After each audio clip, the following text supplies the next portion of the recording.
প্রিয় দর্শক, আজকের বিষয় কোন ধরনের কন্ডোমে সর্বোচ্চ তৃপ্তি লাভ করা সম্ভব।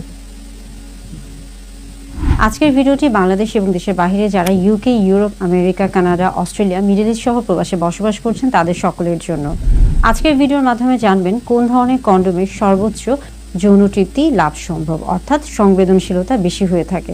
আজকের ভিডিও শেষে জানবেন নিজের এবং সঙ্গীর জন্য কোন পদ্ধতিতে খুব সহজেই কন্ডোম নির্বাচন করা সম্ভব হয়ে থাকে। হ্যালো ভিউয়ার্স, আসসালামু আলাইকুম। আমি ডক্টর নুসরাত জাহান দৃষ্টি, কাজ করছি sexual health educator, clinical social worker এবং ক্লিনিক্যাল কাউন্সিলর হিসেবে। প্রথমে গুরুত্বপূর্ণ বিষয় হলো কন্ডোম। কন্ডোম পরিবার পরিকল্পনা, জন্ম নিয়ন্ত্রণের এমন একটি পদ্ধতি যা একই সাথে দুটি সুরক্ষা নিশ্চিত করে থাকে। একদিকে যেমন অনাকাঙ্ক্ষিত গর্ভধারণ রোধ করে, অন্যদিকে যৌনবাহিত জীবাণু সংক্রমণ দ্বারা প্রতিরোধ করতে সাহায্য করে থাকে।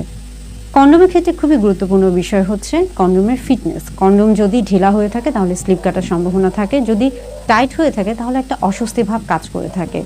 কন্ডোম মূলত বিভিন্ন ধরনের উপাদানে তৈরি হয়ে থাকে। বিশেষ করে কন্ডোম দেখা যায় যে ল্যাটেক্স জাতীয় উপাদান দ্বারা তৈরি, যা মূলত পলিইউরেথিন বা পলি আইসোপ্রোপিন দ্বারা তৈরি হয়ে থাকে এবং এটা মূলত কন্ডোমের তাপমাত্রা নিয়ন্ত্রণ করে থাকে। যাদের ল্যাটেক্সে অ্যালার্জি রয়েছে তাদের ক্ষেত্রে নন ল্যাটেক্স জাতীয় যে কন্ডোমগুলো রয়েছে সেগুলো পরিধান করা উচিত। কন্ডোমের আকার মোটা বা চিকন হয়ে থাকে, আবার আলট্রা থিন জাতীয় কন্ডোমও অনেকে পছন্দ করে থাকেন। কন্ডোমের ক্ষেত্রে আরেকটি গুরুত্বপূর্ণ বিষয় হচ্ছে পিচ্ছিলতা। এই ক্ষেত্রে ডটেড বা রিপড কন্ডোম রয়েছে।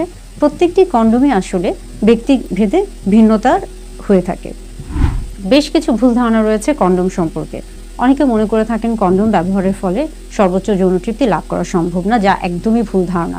কেননা কন্ডোমে যেহেতু একই সাথে দুটি সুরক্ষা নিশ্চিত করে থাকে, তাই কন্ডোম অবশ্যই সুরক্ষিত একটি পদ্ধতি।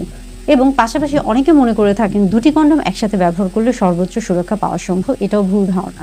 একের অধিক কন্ডোম যদি ব্যবহার করা হয়ে থাকে তাহলে সেখানে স্লিপ বা পিচ্ছিলতার ভাব থাকে এবং সেখানে সমস্যা হতে পারে। আবার একই সাথে সঙ্গীর মাঝে যে কোনো একজনের কন্ডোম ব্যবহার করতে হবে, অর্থাৎ একই সাথে দুজন সঙ্গী, নারী এবং পুরুষ উভয়ের কন্ডোম ব্যবহার করা যাবে না। এই ভুল ধারণাগুলো রয়েছে। শেষ কথা হলো কন্ডোমের ক্ষেত্রে সবচেয়ে গুরুত্বপূর্ণ বিষয় হচ্ছে কন্ডোমের আকার, উপাদান এবং কন্ডোমের পিচ্ছিলতার যে বিষয়টি রয়েছে সেটা। ব্যক্তিভেদে কন্ডোম ভিন্ন হয়ে থাকে বা ব্যক্তিভেদে কন্ডোমের প্রতি পছন্দনীয়তা ভিন্ন হতে পারে। তবে কন্ডোম যেহেতু সব দিক থেকে সুরক্ষা দিয়ে থাকে, তাই যে কোনো কন্ডোমই যখন আপনার জন্য সঠিক মাপের হয়ে থাকবে এবং আপনি যখন এটা সঠিক পদ্ধতিতে পরিধান করে থাকবেন তাহলে সেই ক্ষেত্রে সর্বোচ্চ তৃপ্তি এবং সর্বোচ্চ সুরক্ষা নিশ্চিত হয়ে থাকবে।